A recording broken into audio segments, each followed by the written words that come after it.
제가 국민학교 다닐 때에 우리 시골 그 지역에는 예양단이 있었습니다. 마을마다 예양단이 있어가지고 그 예양단은 학교 갈 때도, 제가 저학년까지는 학교 갈 때도 깃발을 들고 학교를 함께 갔어요. 50호 정도밖에 안 되는데 그때 애들이 얼마나 많았던지 애들이 한 50명 됐어요. 우리 집만 해도 7명이고 옆집에 가면 8명도 있고 9명도 있고 이랬으니까요. 그러니까 한 집에 2명 학교 다니는 애들이 수두룩했으니까요. 그래서 이 예양단 이 깃발을 앞에 들고, 이렇게 예양단장이 깃발을 들고 학교를 같이 갑니다. 완전 군대예요, 군대. 그냥 같이 막 가요. 가는데 제가 1학년 때 2학년 정확히 기억이 안 나는데, 그때 농땡이 예양단장이 있었어요. 그 예양단장이 그 학교로 안 가고 중간으로 세버렸어요. 중간으로 딱 세버려가지고 전체 그 당시 전문 용어로 중간띠미를 해버렸어요. 전체적으로 다 그냥. 그러니까 한 명이 잘못된 길로 가버리니까 전체가 잘못된 길로 다 가버리는 이러한 결과가 오게 되었다는 겁니다. 성경을 보면 열왕기서에 이제 그 2가지의 길을 이야기합니다. 한 길은 다윗의 길, 한 길은 여로보암의 길을 이야기합니다. 다윗은 여러분 아시다시피 하나님의 마음에 합한 자입니다. 다윗은 하나님의 뜻을 온전히 행하며 이루며 살아갔었던 그러한 인물입니다. 그 다윗 또한 여로보암은 하나님을 거역하고 제약을 일삼는 그러한 그 인물이 여로보암이었습니다. 그렇기 때문에 하나님의 뜻을 행하면서 온전히 하나님의 말씀대로 살아가고자 했던 왕들이 통치할 때는 다윗의 길로 갔다고 이야기를 하고, 하나님을 거역하고 대적하고 이랬을 때는, 제약을 일삼았을 때는 여로보암의 길로 갔다고 열왕기서를 보면 나오고 있습니다. 그런데 그 한 왕만 그렇게 간 것으로 그친 게 아니에요. 그 왕이 그 길을 걸어가게 되면 전체가 그 길을 다 따라가 버리는 겁니다.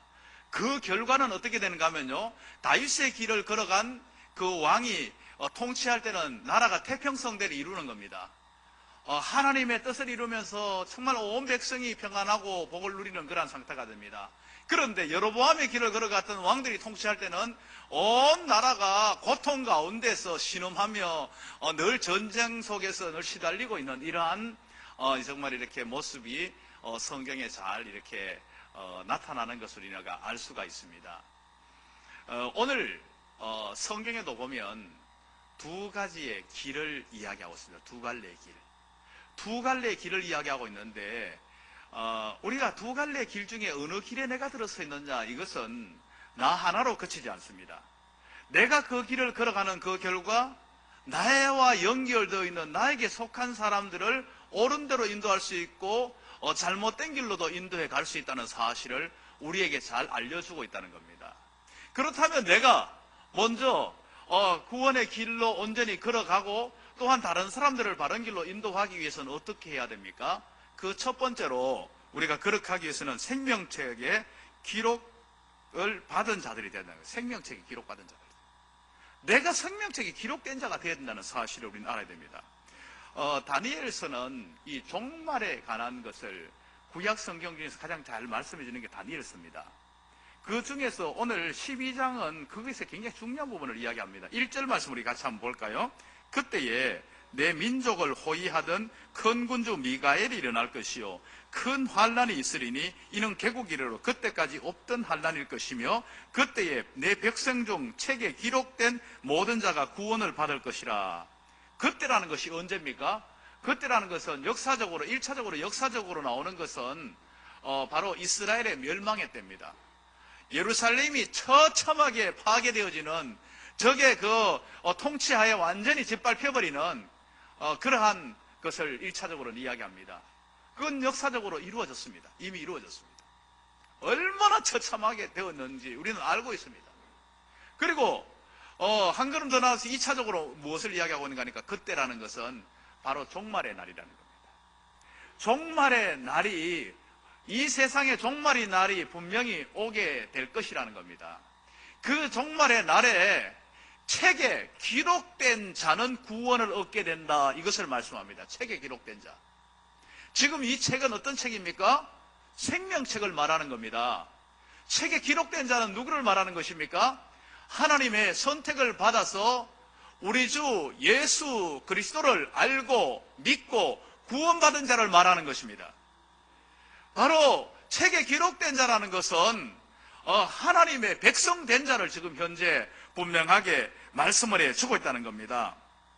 이러한 책에 바로 기록되어 있는 이 자들에 대해서 분명하게 말씀을 하고 있는데, 내가 바로 먼저 책에 기록되어 있는 자가 되어야 됩니다. 내가 책에 기록되어 있는 자. 내가 지금 책에 기록되어 있는 이러한 자가 되지 않고 어떻게 다른 사람들을 내가 인도할 수 있습니까? 내가 책에 기록된지도 모르고 내가 구원받는 줄도 모르는 사람이 무슨 구원의 길을 인도하고, 그것은 불가능한 겁니다. 내가 구원의 확신이 있어야 됩니다. 내가 예수 그리스도를 제대로 알고 믿고 구원받았다는 확신, 생명책에 기록되었다는 확신이 있는 자만이 다른 사람을 옳은 대로 인도하고 있습니다. 나도 방향을 모르는데, 나도 갈 바를 알지 못하는데 누가를 인도할 수 있겠습니까? 그렇게 할 수 없다는 겁니다. 여러분, 우리는 내가 책에 기록되어 있는 확신을 가진 자가 되어야 됩니다. 찬송가 483장에 이런 가사가 나옵니다. 주가 나의 이름 보좌 앞에 놓인 어린 양 생명책에 기록하옵소서. 주가 나의 이름을 보좌 앞에 놓인 생명책에 기록하옵소서. 내가 주님의 보좌 앞에 놓인 생명책에 기록되어 있는 자로 온전히 내가 서 있는가? 우리를 돌아봐야 됩니다. 내가 구원의 확신이 있는가?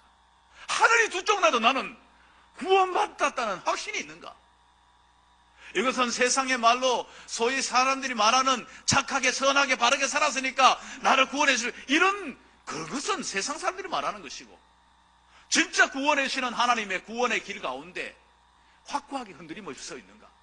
내가 우리 구주 예수 그리스도를 믿고 우리 구주 예수 그리스도를 구주로 모시면서 그 가운데 내가 구원의 확신이 있는가? 이것이 분명히 서 있어야 된다는 것입니다. 이게 되어 있지 않으면요, 마지막 날에, 그날에, 그때에 우리는 두 갈래의 길 가운데 우리가 멸망의 길로 갈 수 있다는 겁니다. 우리는 구원받는, 생명책에 기록되는 구원받는 자의 길을 온전히 서야 되는데 그렇지 못할 수 있다는 사실을 우리에게 분명하게 말씀을 해주고 있습니다. 이건 너무 중요합니다. 이 중요한 이것을 제대로 알고 믿고 대비하는 삶이 필요합니다. 이 날은 우리 가운데 너무나 무섭게 다가올 것입니다. 여기에 대해서 누가복음 21장 이제 34절에 35절 이렇게 말씀합니다. 너희는 스스로 조심하라. 그렇지 않으면 방탕함과 술 취함과 생활의 염려로 마음이 둔하여지고 뜻밖의 그날이 덫과 같이 너희에게 임하리라. 이날은 온 지구상에 거하는 모든 사람에게 임하리라. 그날은 덫과 같이 임한다는 겁니다. 덫에 누가 걸리려고 하고 걸리는 겁니까? 그냥 무심코 별 생각 없이 가다가 덫에 털커덕 걸리는 것입니다. 덫이라는 그렇습니다. 그날은 도적같이 와버립니다. 그런데 그게 누구에게요?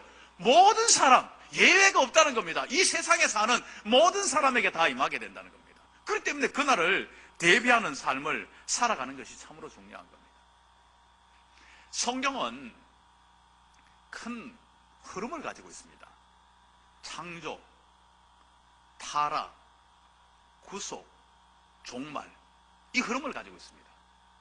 그런데 이 성경의 이 흐름 중에 창조, 타락, 구속, 여기까지는 사람들이 잘 받아들여요.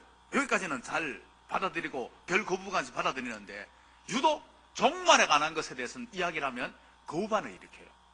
왜 그런가 하면요, 종말은 이단들이 많이 가지고 장난친 것이기 때문에 왠지 모르게 거부반응이 있어요.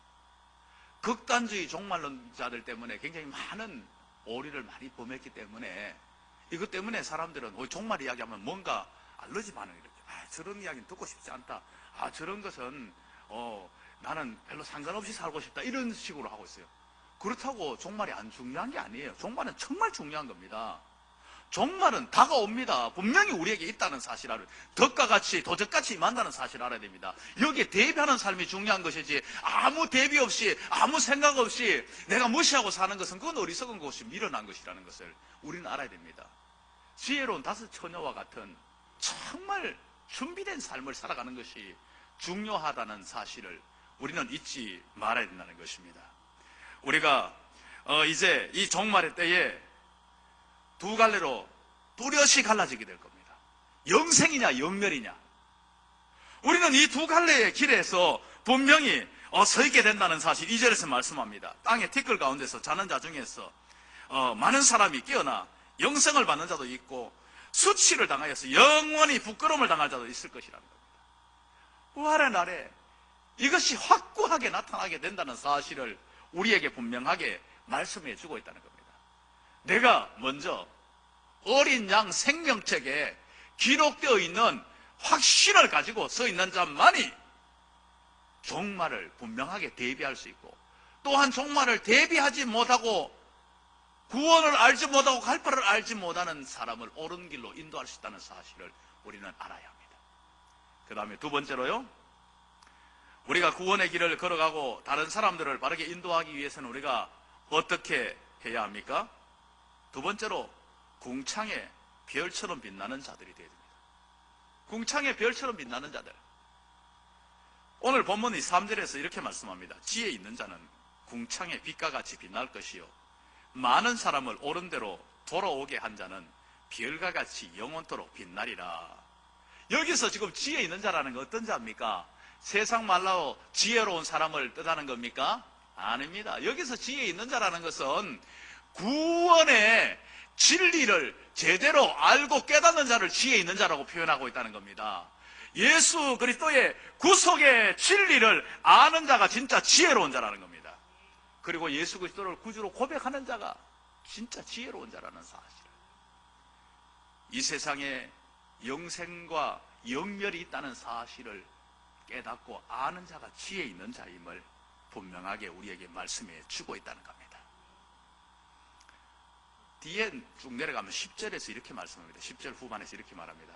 악한 사람은 악을 행하리니 악한 자는 아무것도 깨닫지 못하되 오직 지혜 있는 자는 깨달으리라.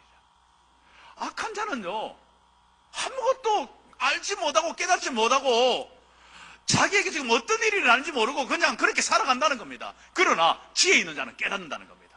이것이 얼마나 중요하고 여기에 대비하는 삶이 얼마나 필요한지를 지혜 있는 자만이 깨닫게 된다는 사실을 우리에게 분명히 말씀해 주고 있습니다. 그러면서 이제 옳은 대로 돌아오게 하는 자를 이야기하고 있는데요, 사실 지혜 있는 자와 옳은 대로 돌아오는 자는 다른 사람이 아닙니다. 같은 사람입니다. 왜 같은 사람인가 하면요, 이 지혜로운 자, 바로 구속의 진리를 아는 지혜로운 자만이 옳은 대로 다른 사람을 돌아오게 할 수 있는 것이지, 자기가 이 구속의 진리도 알지도 깨닫지도 믿지도 않는데 어찌 다른 사람을 옳은 대로 돌아오도록 하겠습니까? 내가 이 구속의 진리를 깨닫는 지혜로운 자가 될 때에 다른 사람을 옳은 대로 돌아오게 할 수 있는 자가 된다는 사실입니다. 그렇기 때문에 이 사람은 동일한 인물입니다. 동일한 인물입니다. 내가 이 사실을 확고하게 알고 믿는 자만이 다른 사람을 옳은 대로 돌아오게 할 수 있다는 사실을 우리는 분명히 알아야 된다는 것입니다. 이건 참 말처럼 쉬운 건 아니에요. 왜 그런가 하면요, 세상은 허탄한 것을 쫓아가거든요. 이 세상을 보세요. 얼마나 허탄한 것을 사람들은 쫓아가고 있습니까? 이 허탄한 세상을 쫓아가는 이런 가운데 정말 중요한 이 지혜의 이 말씀을 전할 때 사람들은 외면해버립니다. 무시해버립니다. 말만 무시하는 게 아니라 그 말을 전하는 사람마저도 무시해버린다는 겁니다. 이러한 세대 속에서 내가 다른 사람을 옳은 대로 인도한다는 것은 쉬운 것이 아닙니다. 그러나 이 지혜로운 자가 되어서 이것이 진짜 지혜고 진짜 진리고 이것이 흔들림 없다는 사실을 확고하게 아는 자는요, 누가 뭐래도 이것을 분명하게 알려주며 그 사람들을 옳은 대로 이끌어가게 된다는 겁니다. 이 사람은 어떤 사람이 되느냐? 궁창의 별과 같이 빛나는 존재가 된다는 사실을 우리에게 분명하게 말씀을 해 주고 있습니다. 이 세상에 진짜 지혜로운 자가 누구입니까? 이 세상에 지혜로운 자가 세상의 지식을 많이 가지고 있는 그런 사람이 지혜로운 자입니까? 세상에 돈을 많이 가지고 있는 자가 지혜로운 자입니까? 세상의 권세를 다 많이 누리는 자가, 인기를 많이 누리는 자가 지혜로운 자입니까? 아닙니다. 그들은 결코 지혜로운 자가 아닙니다. 그들이 행복한 자입니까? 행복한 자가 아닙니다. 세상의 것은요, 바닷물과 같아요. 겉으로 볼 때는 푸르고 맑아서 그것을 마시면 시원함을 가져다 줄 것 같지만은 먹는 순간에 마시면 마실수록 목이 타서 견디질 못합니다. 여러분, 인기 많은 사람 한번 찾아갔어요. 보세요. TV에 나와가지고 와, 정말 저 사람은 부럽다는 사람 정말 한번 찾아가서 만나보세요. 그 사람 절대로 여러분만큼 행복하지 않아요. 목에 타서 견디지를 못해요. 돈 많은 사람 여러분만큼 행복하지 않아요.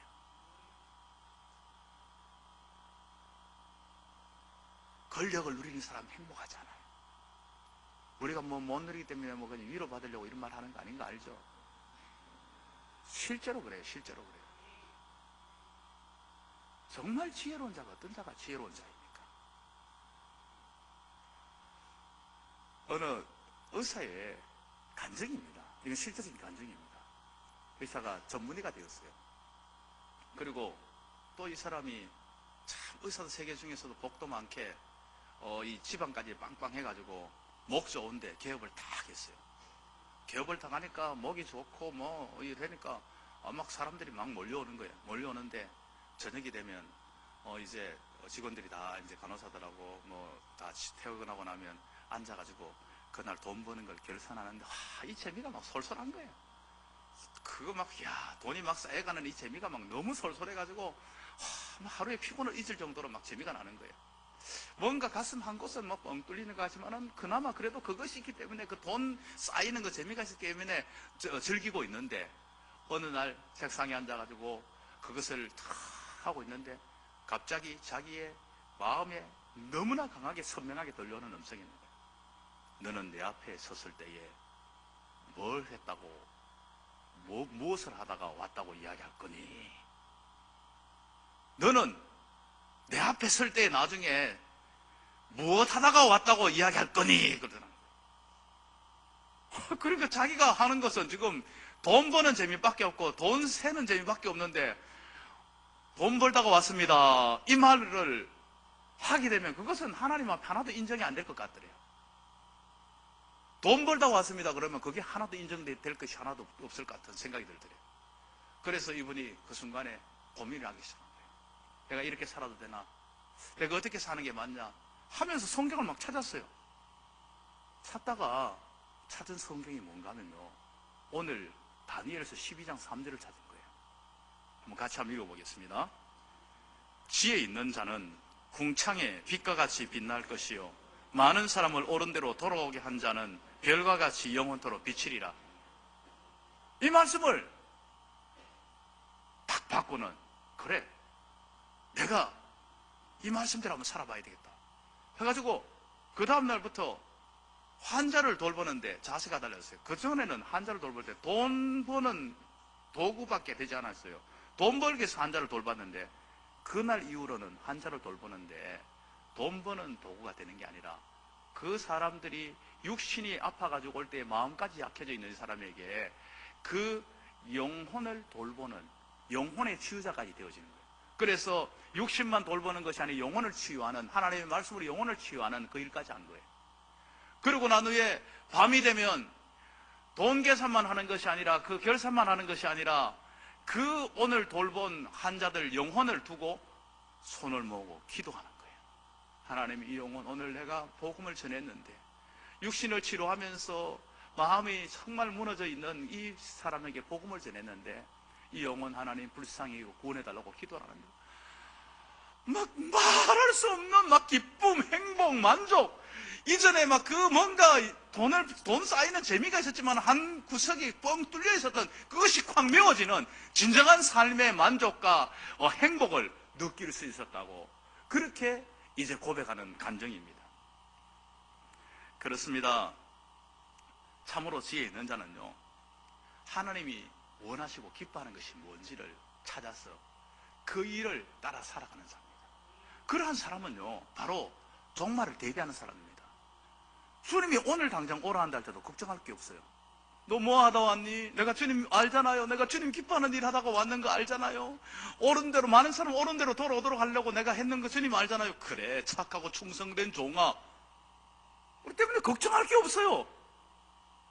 우리는 지구의 종말만 있는 게 아니라 우리 인생의 종말은 언제 올지 몰라요. 지금 이 순간에도 수없는 사람들이 인생의 종말을 맞고 있다는 사실을 생각할 때에 우리는 늘 종말을 대비하는 삶을 살아야 됩니다. 우리가 하나님의 뜻을 행하며 살면요, 우리는 걱정할 것이 전혀 없다는 사실을 알아야 됩니다. 그 다음에 우리가 구원의 길을 걸어갈 뿐만 아니라 다른 사람을 정말 이렇게 바르게 인도하기 위해서는 어떻게 해야 됩니까? 갈급한 심령들에게 복음을 전하는 자가 되어야 됩니다. 갈급한 심령들에게. 오늘 4절 하반절을 보면요, 많은 사람들이 빨리 왕래하며 지식이 더하리라, 이렇게 말씀이 나오고 있습니다. 이것을 그냥 언뜻 보면, 그냥 이렇게 딱 보면, 야, 종말에 관한 그 이야기가 지금 현실이 그대로 이루어지고 있네? 이렇게 언뜻 보면 그래 보여요. 지금 막 굉장히 빨라진다. 왕래가 빨라진다. 왕래가 옛날에 비해 얼마나 빨라졌습니까?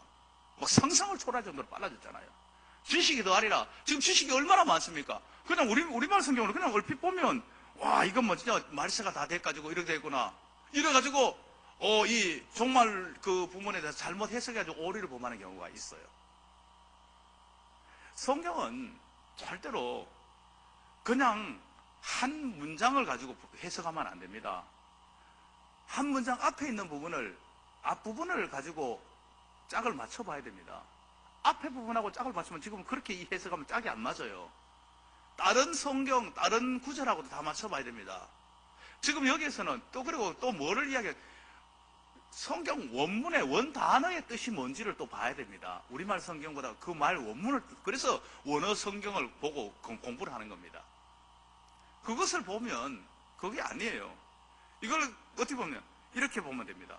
이걸 가지고 다시 한번 재해석을 하면 이래야 돼요. 많은 사람이 이러한 지식을 얻으려고 왔다 갔다 할 것이라는 겁니다. 많은 사람. 마지막 때가 되면 가까울수록 많은 사람들이 우왕좌왕하게 될 거라는 겁니다. 그렇잖아요. 막 세상에 막 여러 가지 어려움이 생기고 문제가 생기면 그렇잖아요.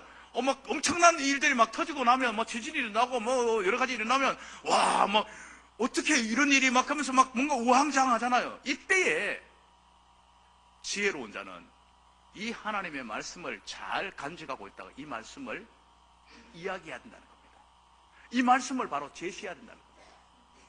또한 우리의 인생 속에서도 어려운 일이 생겼을 때에 해답을 찾지 못할 때에 다른 데 찾는 것이 아니라 하나님의 말씀 속에서 이 말씀을 찾아야 된다는 사실을 우리에게 분명히 알려주고 있는 겁니다. 우리는 이해 못하는 어려움을 당할 때가 있어요. 환난을 당할 때가 있어요. 그때에 이 하나님의 말씀 속에서 해답을 찾아야 된다는 겁니다. 이것이 바로 이 세상 속에서 많은 사람들이 찾지 못하여서 헤매고 있을 때에 우리가 이것을 분명하게 알려줄 수 있어야 된다는 겁니다. 이 세상 속에는요, 사람들이 방황하고 있습니다. 갈 바를 알지 못하고 방황하고 있는 이러한 세상 속이라는 겁니다. 이러한 그 가운데서 사람들은요, 굉장히 갈급해하며 목말라하며 정말 헤매고 있는 이러한 겁니다. 마치 찬송가 514장에 나오는 가사처럼 어지러운 세상 중에 곳곳마다 상한 영의 탄식 소리 들려온다. 길을 잃고 헤매이며 탕자처럼 기진하니 믿는 자들아 어찌할 건가? 저들에 대해서 어찌할 건가? 믿는 자들은 저들에 대해서 하나님의 말씀을 잘 간직했다가 이 말씀을 바르게 알려줘야 된다는 겁니다. 바로 이것이 길이다. 이것이 바로 이때가 이런 일이 있었었다 하고 하였다. 이러한 분명한 길과 구원의 도리를 분명히 제시해야 된다는 것입니다. 내가 이것을 분명하게 간직하지 않을 때에, 이 말씀을 붙들고 있지 않을 때에 이것을 할 수 없다는 사실을 우리는 알아야 됩니다. 성경을 통하여서 우리는 하나님의 뜻을 발견할 수 있습니다. 하나님께서 우리에게 원하시는 삶을 발견할 수 있습니다. 그것을 우리는 바르게 발견하고 내가 어떠한 모든 인생의 모든 것 속에서 그 속에서 해답을 찾아야 됩니다. 그리고 사람들이 이리저리 방황하고 있을 때에 그들에게 분명한 길을, 방향을 제시해 줄 수 있어야 된다는 겁니다. 성경은 하나님의 모든 뜻과 계획을 알려줍니다. 우리는 길이 아니지만은 길 대신은 예수 그리스도를 우리는 알고 믿고 있습니다. 그 길 대신은 예수님을 소개할 수 있다는 겁니다. 나는 빛이 아니지만은 빛 대신 주님과 연결되어 있어. 나는 빛의 자녀들입니다. 죄악의 어두움 가운데 멸망 가운데 빠져있는 자들에게 우리는 구원의 빛을, 생명의 빛을 비춰줄 수 있는 존재가 되어야 된다는 사실을 우리에게 분명히 말씀해 주고 있습니다. 우리를 이 땅 가운데 두신 것은요, 바로 이 사명을 감당하도록 두셨다는 사실을 잊지 말아야 됩니다. 2차 대전이 끝나고 난 후에 독일 교회에 굉장히 기독교 지도자였던 니울라 목사님, 마르틴 니울라 목사님이 2차 대전 전쟁 책임 백서를 이제 했어요. 공포를 했어요. 일반적인 사람이 이야기를 하면 뭐 혼자 이야기로 들을 수 있지만 이 사람은 전쟁 2차 대전 때에 히틀러 정권에 항거하다가 8년간 옥살이도 했고 기독교 지도자였습니다. 이 사람이 발표를 하니까 굉장히 사람들이 기담아 들었어요. 그런데 기담아 듣는데 뭔가 받아들이기 쉽지 않은 이야기를 한 거예요. 이 전쟁은 모두가 다 전 세계가 히틀러 책임이라고 이야기하고 있는데 이 목사님은 독일 교회 책임이라고 이야기하고 있거든요. 갑자기 책임을 왜 독일 교회에다 갖다 덮으시오 하면서 논란이 많이 되어졌습니다. 그런데 이 목사님이 그렇게 하게 된 배경은 이것입니다. 이제 꿈을 꿨는데 꿈을 계속해서 반복해서 7번이나 꿨어요. 한 번 이렇게 꾸는 꿈은 개꿈으로 넘길 수 있어요. 뭐 또 이렇게 그 부분에 뭐 너무 깊이 골똘히 생각하다 보면 그것이 이제 이 연장이 되어가지고 그렇게 할 수도 있어요. 그러나 7번 똑같은 것을 꾼다는 것은 그건 굉장히 예수 믿는 사람이 그런 게 꾼다는 건 뭔가 의미가 있는 거예요. 이 꿈을 꾸는데 이제 종말에 이 하나님의 심판대 앞으로 더 가는데 이 앞에 서 있는 이 사람이 막 계속 변명을 하는 거예요. 다른 사람 변명하지 않는데 이 사람은 유독 변명을 하는 거예요. 뭐 자기가 이렇게 뭐 악하게 되어진 거는 아무도 자기에게 복음을 전한 자도 없었고 뭐 그러고 뭐 이야기를 막 하더라는 거예요. 그리고 누군가 봤더니 이 사람이 바로 아돌프 히틀러더라는 거예요. 자기 주위에는 목사도 있었고 많은 사람들이 있었는데 예수님 사람이 있었는데 하나도 자기한테 복음 전해준 사람이 없다는 거예요. 그렇기 때문에 전적으로 자기 책임이 아니라고 이런 식으로 막 변명을 하더라는 거예요. 히틀러니까 변명했겠죠 뭐. 그런데 무서운 거는요, 바로 뒤에 있는 니울라 목사님에게 네 책임이다 그러더래요. 너를 히틀러에게 붙여줘가지고 히틀러에게 복음을 전하도록 했는데 너는 한것만 했지 한 번도 복음을 전한 적이 없다.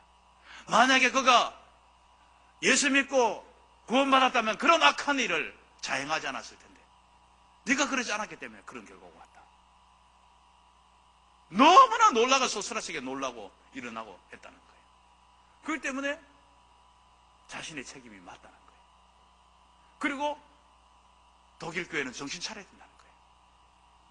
정신 차리지 않고 나에게 붙여진 용어에 대해서 복음을 전하지 않는다면 제2의 제3의 히틀러를 만들어낼 수 있다는 거예요. 그렇습니다. 우리가 복음을 전하지 않으면 어떤 결과가 나타나는지 우리는 알아야 됩니다. 그 한 영혼의 구원받는, 멸망받는 것을 그치는 것이 아니라 이 세상을 시끄럽게 할 수 있다는 겁니다.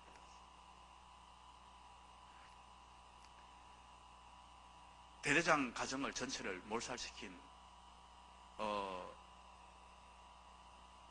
이름 뭐죠, 그게? 고재봉. 네, 내가 막 김대도라고 했습니다. 2부예배는 2부예배 잘 수정해 주세요. 고재봉이 마지막에 예수 믿고 마지막에 사형당하면서 했는 말을 우리는 잊어서는 안 됩니다. 내가 진작에 복음을 듣고 예수를 믿었다면 그 사람들을, 억울한 사람들을 죽이지 않았을 텐데, 내가 진작 예수 믿고 구원받았다면 죽이지 않았을 텐데. 복음 듣기 전까지는요, 고재봉이 간수들도 그 눈을 맛보고 수가 없었대요. 너무 야수같이 무서워가지고. 너무 막 그냥 악마 같은 눈을 가지고 막 어느 누구도 그냥 그 앞에 보는 걸 무서워할 정도였대요. 그런데 예수 믿고 나니까 순한 양이 돼가지고, 내가 진작에 이 복음을 듣고 예수를 믿었더라면 무고한 한 가족을 이렇게 처참하게 살해하지 않았을 텐데. 내 주위에 나를 통하여서 복음을 듣고 구원받아야 될 부처진 영혼들, 내가 이 책임을 다하지 않는다면 이 땅에서도 무슨 일이 날지, 또한 종말에 가서 나에게 하소연할 겁니다.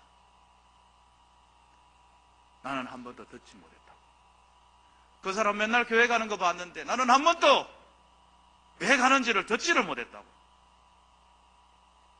그 사람 나하고 30년 동안 같이 살았지만은 나한테 한 번도 그런 이야기 한 적이 없다고.